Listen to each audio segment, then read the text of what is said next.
1014 दिन और 8 away test matches के इंतजार के बाद Pakistan has finally registered an away test win. Last time Pakistan जब कोई अवे टेस्ट जीता था तब भी कप्तान बाबर आजम थे और अब भी कप्तान बाबर आजम है। लास्ट टाइम पाकिस्तान कोई अवे टेस्ट जीता था तो तब भी man of the match Abdullah Shafique थे और अब भी man of the match Abdullah Shafique हैं। सो जस्ट अ कोइंसिडेंस कि आपका लीडर भी सेम है and the hero is also same. So good for Pakistan, एक बहुत अच्छा मैच खेला, हाई ऑन कॉन्फिडेंस होंगे। अब वेस्ट इंडीज से 1-1 करके जा रहे हैं। ये सीरीज हमें 2-0 जीतनी चाहिए थी एंड हम जीत सकते थे।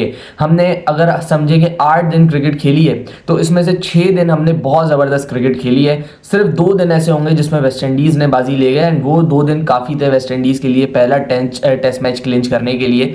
अनफॉर्चुनेट फॉर अस, पहला टेस्ट मैच काफ़ी सारी अपॉर्चुनिटीज़ थी हमारे पास, अगर हम उनको ग्रैब करते तो शायद आज हम बेटर रिजल्ट के साथ मूव कर रहे होते टू द इंग्लैंड। बट कोई मसले की बात नहीं है, हो जाता है, जो हो गया उसको छोड़ दें, जो हम आगे कर सकते हैं उसके ऊपर फोकस करें। And the reality now is के Pakistan will be boarding to England with high confidence, with a believe in themself कि वो जीत सकते हैं। इनके पास ऐसी टीम है जो कि इंग्लैंड को इंग्लैंड के अंदर ट्रबल कर सकती है। पाकिस्तान की एक हिस्ट्री रही है इंग्लैंड के अंदर अच्छी क्रिकेट खेलने की। 1992 में पाकिस्तान ने सीरीज हराई, 96 में पाकिस्तान ने सीरीज हराई, 2016 के अंदर बहुत ज़बरदस्त एक सीरीज टेस्ट मैच की पाकिस्तान एंड इंग्लैंड के दरमियान हुई जहाँ पे 2-2 ड्रॉ हुई। एंड जो हम लोगों ने latest test match series in England खेली उसके अंदर हम लोग 1-0 हारे। वो भी जीता जिताया मैच था 277 जहाँ पे हमने 100 पे 5 आउट कर दिए थे, लेकिन Jos Buttler and Chris Woakes उन्होंने अच्छी पार्टनरशिप लगा के उस मैच को फिनिश किया। उस सीरीज के ऊपर भी बात करते हैं, बट अभी वाले मैच के ऊपर बात करेंगे, वेस्ट इंडीज़ एंड पाकिस्तान के मैच के ऊपर बात करेंगे। Pakistan were superb this game and specially their captain Babar Azam was superb this game as well. और ये कब होता है? ये तब होता है जब आप बैटिंग के साथ रन्स कर रहे हो, जब आप अपने प्राइमरी रोल के अंदर परफॉर्म कर रहे हो, आपका कॉन्फिडेंस हाई होता है। एंड जब भी कॉन्फिडेंस हाई होगा एज अ कैप्टन, आपकी डिसीजन मेकिंग में वो सारी चीज़ें झलकेंगी। आज अली के साथ स्टार्ट करना ये बहुत एक अच्छा डिसीजन लगा मुझे, क्योंकि आप हर तरफ से ना एक ल्यूक्रेटिव होता है कि यार साजिद के साथ ही स्टार्ट करता हूं, विकेट इतना ज़्यादा ऑफर कर रहा है, लेकिन बाबर ने बोला नहीं, हम अली के साथ स्टार्ट करेंगे। इससे फ़ायदा क्या है कि नंबर 1 हमें एक तो पता चलेगा कि यार against the fast bowlers wicket कैसा खेल रही है, एंड देन फिर अली को भी चांस दिया कि यार यहाँ पे बॉल बैठेगा, तू सिर्फ डंडों में कर, तू विकेट ले लेगा। And Ali delivered as well. Ian Bishop ने बहुत हाई प्रेस की है फॉर मोहम्मद अली, जिस तरीके से उसने through out the series bowling की है उसके लिए बहुत तारीफें बनती हैं। 9 विकेट उसने सीरीज के अंदर ली हैं। आई होप सो इसी फॉर्म को इंग्लैंड के अंदर वो कंटिन्यू करे। अगेन ड्यूक्स बॉल होगा इंग्लैंड के अंदर, मोहम्मद अब्बास साथ होंगे, अली होगा, खुर्रम शहजाद भी आ सकते हैं। सो एक अच्छी बॉलिंग लाइनअप है for Pakistan and I hope सो कि ये बहुत अच्छा परफॉर्म करें वहां जाके। सो बाबर आजम को क्रेडिट देना पड़ेगा जिस तरीके की कप्तानी उन्होंने की। टीम मैनेजमेंट ने एक बोल्ड फैसला लिया और सब ने उस फैसले के ऊपर इन्हें डाउट किया कि यार क्या फैसला ले लिया ये आपने 2 स्पिनर्स खिला के, लेकिन जिस तरीके की पिच रीडिंग इन लोगों ने की है ना दोनों मैचेस के अंदर, इनफैक्ट वो बहुत ज़बरदस्त की है। पहले मैच के अंदर भी बड़ी अच्छी पिच रीड की एंड आज वाले मैच के अंदर जो आज खत्म हुआ इनफैक्ट उसके अंदर भी बड़ी ज़बरदस्त पिच रीडिंग हुई, जिसकी वजह से आपने 2 स्पिनर्स डाले and because of those 2 spinners you won the game. Sajid Khan ने मैच के अंदर 8 आउट किए, अली उस्मान ने मैच के अंदर 6 आउट किए एंड बड़े इंपॉर्टेंट प्लेयर्स को उन्होंने आउट किया इंपॉर्टेंट वक्तों पे। सो जब आप पिच अच्छी रीड करते हैं तो काफ़ी सारे चांसेस हो जाते हैं आपके पास मैच जीतने के। एंड ये वाली जो मैनेजमेंट है इसके अंदर आप बाबर आजम को भी इंक्लूड करें, उनको भी क्रेडिट दें, जितना अच्छा उन्होंने सोचा समझा और साजिद खान अली उस्मान दोनों को साथ खिलाया। जहाँ पे West Indies was even reluctant, वो as a home team reluctant थे कि यार हम 2 स्पिनर्स नहीं खिलाएंगे, हम सेम टीम के साथ जाते हैं, चलो कोई मसले की बात नहीं है, इतना ख़राब विकेट नहीं है। बट अब हमें बताया ना विकेट ने कि मैं ऐसी ही थी एंड 2 स्पिनर्स का हमें कितना फ़ायदा हुआ। अली उस्मान ने कितने अच्छे पट्टे पे बॉल किया, साजिद खान तो मतलब आप समझें एक फाइटर बंदा है साजिद खान, जहाँ पे पाकिस्तान को उसकी ज़रूरत होती है वो वहाँ पे खड़ा हो जाता है। बांग्लादेश आप याद कर लें, रिजवान के साथ खड़ा हो गया था, वो unfortunately he got out against Taijul Islam, लेकिन वो जिस तरीके की बैटिंग कर रहा था ऐसा लग रहा था रिजवान ही टेल एंडर है और साजिद खान प्रॉपर बैटर है, जो उसने 3-4 ड्राइवों पर चौके मारे थे।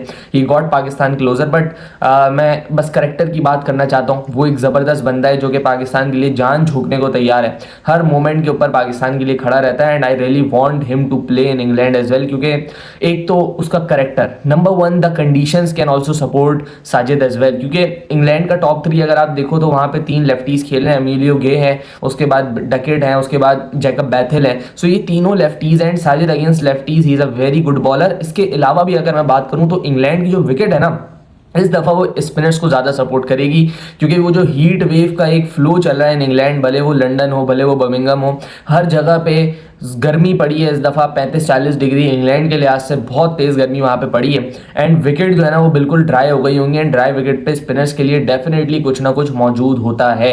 एंड इंग्लैंड की wicket are totally different from what we get in Australia as well. England की विकेट में हमेशा से स्पिनर्स के लिए कुछ ना कुछ ज़रूर मिलता है, चौथे दिन तीसरे दिन आपको स्पिनर्स के लिए थोड़ी सी मदद मिलना शुरू हो जाती है। तभी आपको याद होगा 2016 के अंदर यासिर शाह वहाँ पे 10 विकेट उन्होंने ली थी एट लॉर्ड्स। सो हमेशा से स्पिनर्स के लिए कुछ ना कुछ होता है, तो साजिद का खेलना बनता है given the conditions, given the performance जिस तरीके की उनकी रही है। 30 रन उन्होंने बल्ले के साथ किए, 8 इंपॉर्टेंट विकेट्स उन्होंने ली। He was seriously a candidate for player of the match, but player of the match मिले ना मिले कोई फर्क नहीं पड़ता। उसने बहुत शानदार और बहुत एक इम्पैक्टफुल एक कंट्रीब्यूशन दिया है for Pakistan victory, and I am really happy for him. जिस तरीके से वो खेल रहा है, उसको बोला जा रहा था कि यार ये पाकिस्तान के बाहर कुछ भी नहीं कर पाएगा, बट उसने यहाँ पे आके परफॉर्म किया। That is really good sign for Pakistan as well.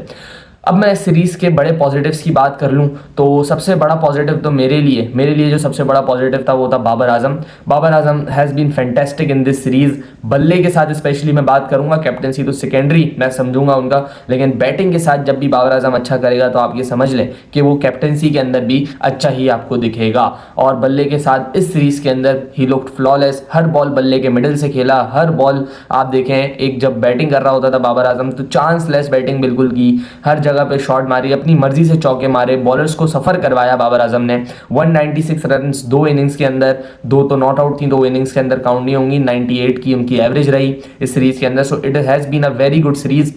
88 पे अनफॉर्चुनेटली रन आउट हो गए। सेंचुरी होती तो 2-4 चांद लग जाते इस परफॉर्मेंस को, बट वो सेंचुरी से कम नहीं थी जिस मोमेंट के ऊपर वो इनिंग्स आई और जिस मोमेंट पे जिस पोजीशन पे बेसिकली उसने पाकिस्तान को लाके खड़ा किया, वो innings was none less than a century. बहुत शानदार innings from Babar Azam and बहुत अच्छी परफॉर्मेंस फ्रॉम हिम। इवन कल के दिन भी जब वो चेस कर रहे थे so he looked completely in control.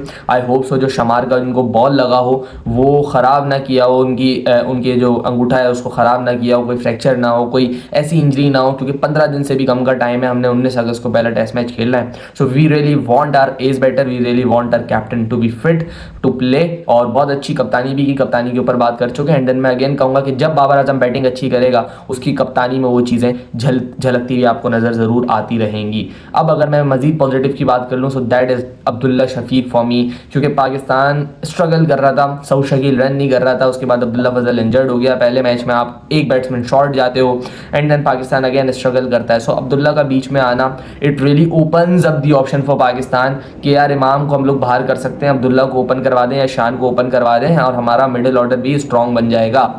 आपने शान को ओपन करानी है, आप इमाम की जगह कराएं एंड नीचे same to same batting lineup आप खिलाएं। भले आप अजान की जगह अगर सऊद को डालना चाहते हैं तो सऊद को डाल दें, बट सऊद का कोई काम नहीं है ऑन फास्ट बॉलिंग ट्रैक्स। हमेशा उन्होंने स्ट्रगल किया है, जहाँ पे भी फास्ट बॉलिंग कंडीशंस बनी है वहाँ पे सऊद शकील हैज़ स्ट्रगल्ड, भले वो साउथ अफ्रीका ले लें भले वो ऑस्ट्रेलिया ले लें। सो अवेज जफर सॉरी, मैं उनको ही चांस देना चाहूँगा, उनको ही थोड़ा सा कंटिन्यू करने का मौका देना चाहिए। एक मैच ही हुआ है, एक इनिंग्स ही हुई है इनफैक्ट।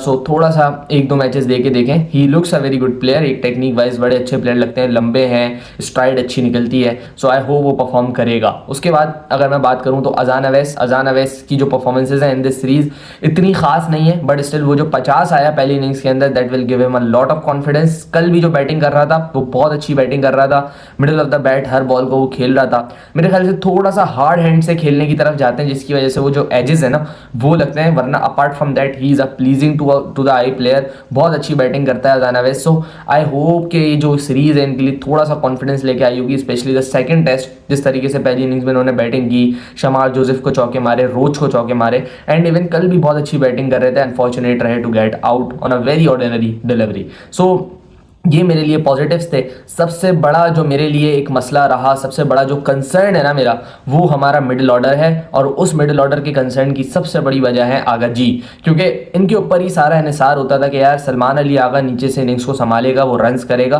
बट अनफॉर्चुनेटली 2 सीरीज़ तो मेरे सामने हो गई हैं कि जहाँ पे सलमान अली आगा ने बल्ले से रन्स नहीं किए हैं एंड उसकी वजह से ही आप देखें कि हमारा जो लोअर मिडिल ऑर्डर है वो परफॉर्म नहीं कर पा रहा है, हमारे कोलेप्सिस ट्रिगर हो रहे हैं। क्योंकि सलमान अली आगा वो बैकबोन ऑफ द टीम थी जो जब परफॉर्म करता था तो पाकिस्तान नीचे से भी 100-150 रन ऐड कर जाता था, बट अब वो काम नहीं हो रहा है। So that has been a worrying sign for Salman Ali Agha as well as Pakistan too. और देखें इस टेस्ट सीरीज के अंदर सलमान तीनों दफा एक ही तरीके से आउट हुआ है, एंड वो तरीका क्या है कि अगेंस्ट दी फास्ट बॉलर्स वो अपनी फ्रंट लेग पहले से ही प्लान कर लेते हैं, एंड जब ये हो जाता है ना, so you are a perfect candidate for the LBW as well as bowled. And आप उनकी आखिरी 2 डिसमिसल्स देखें, उनका बल्ला नीचे आने से पहले ही बॉल पैड पे ठक करके लग चुका था। सो इस टेक्निक के ऊपर या इस जो ट्रिगर मूवमेंट है इनका, इसके ऊपर थोड़ी सी वर्किंग की ज़रूरत है।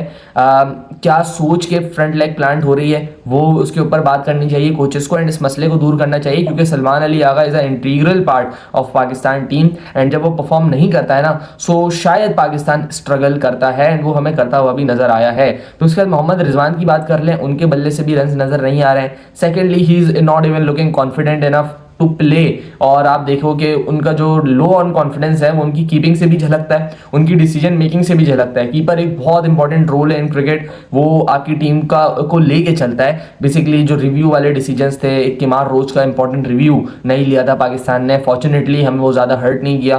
फिर पहली इनिंग्स के अंदर 2 रिव्यू जो बाबर आजम ने लिए अपनी मर्जी से अपनी कॉल पे, रिजवान मना कर रहा था, Rizwan was reluctant but still Babar went for it, और दोनों ही आउट निकले। सो आपको हाजिर दिमाग होना पड़ेगा एज अ विकेट कीपर। अगर आप नहीं हो सकते then you can make way for Ghazi Ghori और रोहिल नज़ीर के, यार तुम लोग आओ मेरी जगह पे खेलो। सो रिजवान को भी देखना है, रिजवान की कितनी फिटनेस है, क्या परफॉर्मेंसेज हैं, और अगेन वो जिस नंबर के ऊपर खेलता है वो पाकिस्तान के लिए बड़ी इंपॉर्टेंट पोजीशन है, क्योंकि बेसिकली जो सलमान अली आगा रिजवान का नंबर है ना, ये top order and lower order के दरमियान 2 प्लेयर हैं, 2 प्लेयर्स हैं जो कि खड़े रहते हैं। अगर ये पार्टनरशिप लगाते हैं ना तो वो टॉप ऑर्डर का जो कोलैप्स होता है वो बच जाता है, और जिस दिन ये लोग आउट होते हैं जल्दी, उस दिन फिर लोअर ऑर्डर आपका जल्द अज जल्द एक्सपोज हो जाता है in front of the bowlers. So ये हम करना नहीं चाह रहे हैं। सो इस वजह से सलमान को इंप्रूव करना पड़ेगा, इस वजह से रिजवान को इंप्रूव करना पड़ेगा।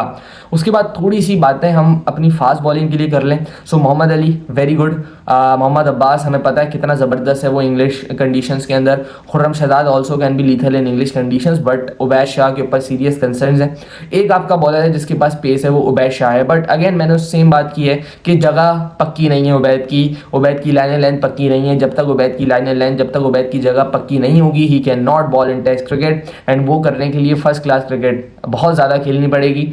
अनफॉर्चुनेटली 16 मैचेस पे आपने उनका डेब्यू करवा दिया है। सो उनकी गलती नहीं है, ये पाकिस्तान क्रिकेट बोर्ड की गलती है। सो मेरे ख्याल से तो अभी के लिए हमें इन 3 बॉलर्स के साथ ही जाना पड़ेगा, अली, खुर्रम एंड अब्बास। अगेन इनमें मसला सेम है कि यार पेस नहीं है, बट इंग्लिश जो कंडीशंस है ना वहाँ पे ड्यूस बॉल के साथ शायद आपको पेस की इतनी नीड ना हो। वो जो पेस चाहिए होता है ना वो आपको सब कॉन्टिनेंट के अंदर चाहिए होता है लाजमी, क्योंकि यहाँ की जो विकेट्स होती है ना बिल्कुल ही फाटा हो जाती हैं। ये 50 ओवर अगर बॉल चल जाए ना, 50 ओवर तो मैंने बहुत ज़्यादा बोल दिया, 25 ओवर भी अगर कोकापुरा का बॉल चल जाए इन जैसी विकेट्स के ऊपर, उसके बाद वो हिलना ही बंद कर देता है, एंड देन वहां पे पेस का काम होता है। सो पाकिस्तान को एक तो फाइंड करना है वो बंदा कि यार कौन है मेरा ऐसा बंदा जो मुझे पेस के साथ बॉलिंग करके दे। अब एक बंदा लेके आए थे काशिफ अली, बड़ा लंबा फास्ट बॉलर था, उसने 2 आउट भी किए थे, कहाँ गायब है वो, किधर है? शाहनवाज धानी मौजूद है आपके पास, उसको क्यों नहीं खिला रहे हैं? सो ये सारी चीज़ें देखनी पड़ेंगी कि एक तेज़ बॉलर तो आपको चाहिए ही चाहिए। उबैद शाह अभी रेडी नहीं है, उबैद शाह पे बहुत काम करने की ज़रूरत है। सो देखते हैं पाकिस्तान इंग्लैंड की सीरीज जब करीब आएगी तो प्लेइंग 11 के ऊपर भी बात करेंगे एंड कॉम्बिनेशन के ऊपर भी बात करते हुए नजर आएंगे।